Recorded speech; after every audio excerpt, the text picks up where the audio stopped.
ইসিসিএন private limited. আপনারা দেখছেন ইসিসিএন খবর। ইসিসিএন খবর, সবার মাঝে সবার সাথে।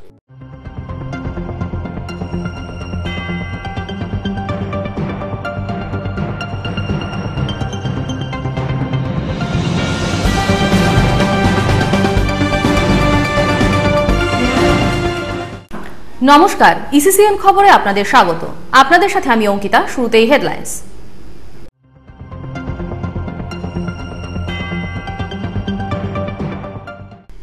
বামেদের প্রার্থী হয়ে দেওয়াল লেখনের মধ্য দিয়ে ভোট প্রচার শুরু করলেন ফরওয়ার্ড ব্লকের গোবিন্দ রায়।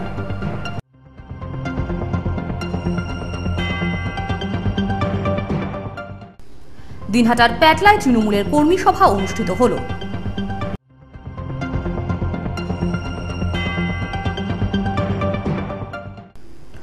যোগেশচন্দ্র সাহা হাই স্কুলের সুবর্ণ জয়ন্তী বর্ষের সমাপ্তি অনুষ্ঠানের সূচনা হল। আসছি বিস্তারিত খবরে। লোকসভা নির্বাচনে কোচবিহার কেন্দ্রের বামেদের প্রার্থী হিসেবে ফরওয়ার্ড ব্লক নেতা গোবিন্দ রায়ের নাম ঘোষণার পরেই প্রচারে নেমে পড়েছিলেন বাম কর্মী সমর্থকেরা। বামফ্রন্টের ফরওয়ার্ড ব্লক প্রার্থী গোবিন্দবাবুর নাম ঘোষণা হওয়ার পরই নাটাবাড়ি বিধানসভা এলাকায় শুক্রবার সন্ধ্যায় কর্মী সভার পর শনিবার সকাল হতেই ভোটের প্রচারে বেরিয়ে পড়েন তিনি। এদিন সকালে বাম প্রার্থী গোবিন্দ রায় কোচবিহার শহরের বিভিন্ন এলাকায় ভোট প্রচার শুরু করেন। পাশাপাশি বাম কর্মীদের সাথে দেওয়াল লিখনের কাজে হাত লাগান প্রার্থী নিজেই। শহরের ব্রাহ্ম মন্দির সংলগ্ন এলাকায় দেওয়াল লেখেন তিনি। প্রসঙ্গত, ইতিমধ্যেই তৃণমূল কংগ্রেসের প্রার্থী তালিকা প্রকাশ হয়েছে। কোচবিহার লোকসভা কেন্দ্রে তৃণমূল প্রার্থী করেছেন গোবিন্দ রায়ের এক সময়ের সহযোগী পরেশ অধিকারীকে। তার সমর্থনে লোকসভা এলাকায় জোর প্রচার শুরু করেছে শাসক দল তৃণমূল। তবে এখনো পর্যন্ত বিজেপির কোনো প্রার্থী তালিকা প্রকাশ করেনি। বিজেপির প্রার্থী তালিকা প্রকাশ না হওয়ায় সেভাবে এখনো বিজেপি প্রচার করতে দেখা যাচ্ছে না। কোচবিহার লোকসভা বাম প্রার্থী পোড় খাওয়া রাজনীতিবিদ গোবিন্দ রায় কমল গুহ সহযোদ্ধা বলে পরিচিত। এবারের এই নির্বাচনে জয়ের ব্যাপারে 100% আশাবাদী বলে তিনি জানান। গোবিন্দবাবু বলেন, এদিন সকাল থেকে রাতে জেলার বিভিন্ন প্রান্তে একাধিক সভা রয়েছে। কেন্দ্রের বিজেপি সরকার এবং রাজ্যের তৃণমূল সরকারের ওপর মানুষ বিরক্ত। বেকারদের চাকরি নেই, কৃষকদের ফসলের কোনো দাম নেই। তৃণমূল কংগ্রেস ভাঙতে শুরু করেছে। তৃণমূল সরকারের কাজে মানুষ বিরক্ত। তাই কোচবিহারের মানুষ এবার বামেদের প্রার্থীকেই ভোট দিয়ে জয়ী করবেন বলে তিনি আত্মবিশ্বাসী। আমরা আশাবাদী, কোচবিহারের মানুষ সচেতন মানুষ, গণতন্ত্র প্রিয় মানুষ। কোচবিহারের মানুষ এবারে কেন্দ্রের বিজেপি সরকার এবং তার দলের যে প্রতিনিধি হবে এবং রাজ্যে তৃণমূল কংগ্রেসের সরকার তার দলের যারা প্রতিনিধি হয়েছেন তাদের পরাজিত করে বামফ্রন্টের প্রার্থীকে দিকে দিকে বিজয়ী করবেন। কোচবিহারের জনগণও এই বামফ্রন্টের পক্ষেই দাঁড়িয়ে এবার তাদের রায় দেবেন, এটা আমরা আত্মবিশ্বাসী। আপনার নাম? আমি গোবিন্দ রায়, বামফ্রন্টের ফরওয়ার্ড ব্লক প্রার্থী। আমি বলব, আমরা কোচবিহার লোকসভা কেন্দ্রের সর্বত্র আমাদের নির্বাচনী প্রচার আগের থেকেই শুরু করেছিলাম। ইসিসিএন খবর, দিনহাটা। কোচবিহার লোকসভা কেন্দ্রে দলীয় প্রার্থীকে জেতাতে নির্বাচনী কর্মী সভা অনুষ্ঠিত হল। শনিবার বিকেলে দিনহাটা 1 ব্লকের প্যাটলায় স্থানীয় হাই স্কুলের মাঠে তৃণমূলের নির্বাচনী সভা অনুষ্ঠিত হয়। এদিনের এই নির্বাচনী কর্মী সভায় উপস্থিত ছিলেন দলের কোচবিহার জেলা সভাপতি উত্তরবঙ্গ উন্নয়ন মন্ত্রী রবীন্দ্রনাথ ঘোষ, কোচবিহার লোকসভা কেন্দ্রের দলীয় প্রার্থী পরেশচন্দ্র অধিকারী, বিধায়ক উদয়ন গুহ, জগদীশচন্দ্র বর্মা বসুনিয়া, দলের দিনহাটা 1 ও 2 ব্লক সভাপতি নূর আলম হোসেন, মীর হুমায়ুন কবির প্রমুখ। এদিন এই কর্মী সভায় বক্তব্য রাখতে গিয়ে উত্তরবঙ্গ উন্নয়ন মন্ত্রী রবীন্দ্রনাথ ঘোষ বিজেপিকে বসন্তের কোকিল বলে উল্লেখ করেন। ভোট এলেই বিজেপি কুহু কুহু করে আসে, আর যখন ভোট থাকে না, বন্যা হয়, খরা হয়, মানুষের কষ্ট হয়, তখন তাদের দেখা পাওয়া যায় না। তিনি বলেন, বিজেপির কোনো সংগঠন নেই, কোনো অস্তিত্ব নেই। বিগত পঞ্চায়েত নির্বাচনে যারা প্রার্থী দিতে পারেনি, এমনকি কোথাও জেলা পরিষদে পর্যন্ত দখল করতে পারেনি, তারা লোকসভায় জেতার স্বপ্ন দেখছে। মন্ত্রী বলেন, এবারের লোকসভা নির্বাচনে বিজেপির পরাজয় নিশ্চিত। বিজেপি আর ক্ষমতায় আসতে পারবে না। এবার ক্ষমতা থেকে গেলে আগামী 250 বছরে বিজেপির আর কোনো সম্ভাবনাই নেই ভারতবর্ষে ক্ষমতায় থাকার। এবার নির্বাচনের মধ্য দিয়ে কেন্দ্রের নতুন সরকার আসবে, এটা 100% নিশ্চিত। নির্বাচনে বিজেপির আসন 100-র নিচে নেমে যাবে বলেও রবীন্দ্রনাথ ঘোষ উল্লেখ করেন। মন্ত্রী বলেন, কেন্দ্রীয় বাহিনী দিয়ে ভোট হোক আর আমেরিকান বাহিনী দিয়েই হোক বা রাষ্ট্রসংঘের বাহিনী দিয়েই ভোট হোক, তৃণমূল কংগ্রেস জিতবেই। মানুষ তৃণমূল কংগ্রেসকে ভোট দেবেই। বিজেপি যদি 7 দফায় ভোট না করে 70 দফায় ভোট করে, তাতে তৃণমূল কংগ্রেস কর্মী সমর্থকরা প্রস্তুত রয়েছে। বিজেপি যদি ভোটের দিন পরিবর্তন করে কাল সকাল থেকেই ভোট করে তাতেও তারা প্রস্তুত। মমতা বন্দ্যোপাধ্যায় সারা বছর মানুষের পাশে থেকে উন্নয়ন করে চলেছে, তাই এবারে নির্বাচনে রাজ্যের 42টি আসনেই জিতবে তৃণমূল। তাদের সবাইকে আমরা দলে আছে গ্রহণ করলাম, ঘোষণা করলাম। আজ থেকে তারা তৃণমূল কংগ্রেসের সদস্য এবং সদস্যা।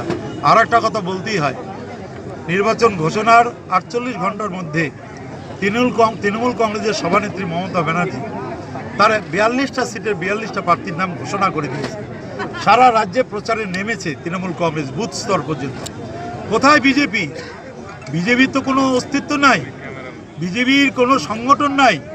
পঞ্চায়েত নির্বাচনে পঞ্চায়েতের প্রার্থী যারা দিতে পারেনি, একটা জেলা পরিষদ যারা গঠন করতে পারেনি, জিততে পারেনি, তারা জিতবে লোকসভা? এটা তো শুনলে ঘুড়ি সবই হাসবে। এরা হলো বসন্তের কুকিল। যখন ভোট আসে তখন কুহু কুহু করে আসে, আর ভোট যখন থাকে না, বন্যা হয়, খরা হয়, মানুষের কষ্ট হয়, তখন তাদের দেখা পাওয়া যায় না। এই বিজেপিকে আর ভোট দেবে না। আর আরও বলতেছি, সারা ভারতবর্ষের যে নির্বাচন হচ্ছে লোকসভায় 2019-এ, বিজেপি আর ক্ষমতা আসতে পারবে না। আর এইবার ক্ষমতার থেকে গেলে আগামী 250 বছরে বিজেপির আর কোনো সম্ভাবনা নেই ভারতবর্ষের ক্ষমতায় আসার। সুতরাং নতুন সরকার আসছেই, এটা 100% নিশ্চিত। বিজেপির সিটের সংখ্যা 100-র নিচে নেমে যাবে। এটাও আপনারা মিলাই নেবেন নির্বাচনের পরে। সভায় বক্তব্য রাখতে গিয়ে দলের প্রার্থী পরেশচন্দ্র অধিকারী বলেন, এবারে নির্বাচন শুধু পশ্চিমবঙ্গ নয়, গোটা দেশের মধ্যে নির্ণায়ক শক্তি হিসেবে প্রতিষ্ঠিত হবে। তৃণমূলের উত্থানের মধ্য দিয়ে মমতা বন্দ্যোপাধ্যায় দেশের মধ্যে 1 নম্বর হবে। সেই জায়গাতেই তার অঙ্গুলি হেলেনে দেশের মধ্য দিয়ে নির্ণায়ক শক্তি হবে মমতা বন্দ্যোপাধ্যায়। এদিনের সভায় সবাইকে একসাথে কাজ করার জন্য প্রার্থী পরেশচন্দ্র অধিকারী সকলের কাছে আবেদন জানান। সভায় বিধায়ক উদয়ন গুহ, জগদীশ বসুনিয়া সহ অন্যান্যরা সকলেই বক্তব্য রাখতে গিয়ে রাজ্য সরকারের নানা উন্নয়নের কথা তুলে ধরেন। এদিনের সভায় সভাপতিত্ব করেন কোচবিহার জেলা পরিষদের মেন্টর সুবল রায়। কর্মী সভা কার্যত জনসভার রূপ নেয় বলেও তৃণমূল নেতৃত্ব দাবি করেন। ইসিসিএন খবর, দিনহাটা। দিনহাটার যোগেশচন্দ্র সাহা হাই স্কুলের সুবর্ণ জয়ন্তী বর্ষের সমাপ্তি অনুষ্ঠানের সূচনা হল। শনিবার শহরের বলরামপুর রোডে স্কুল প্রাঙ্গণে 3 দিনব্যাপী এই সমাপ্তি অনুষ্ঠানের সূচনা করেন রাজ্য সরকারের বিপর্যয় ব্যবস্থাপনা ও অসামরিক প্রতিরক্ষা দপ্তরের যুগ্ম সচিব তথা স্কুলের প্রাক্তন ছাত্র ডক্টর অমলকান্তি রায়।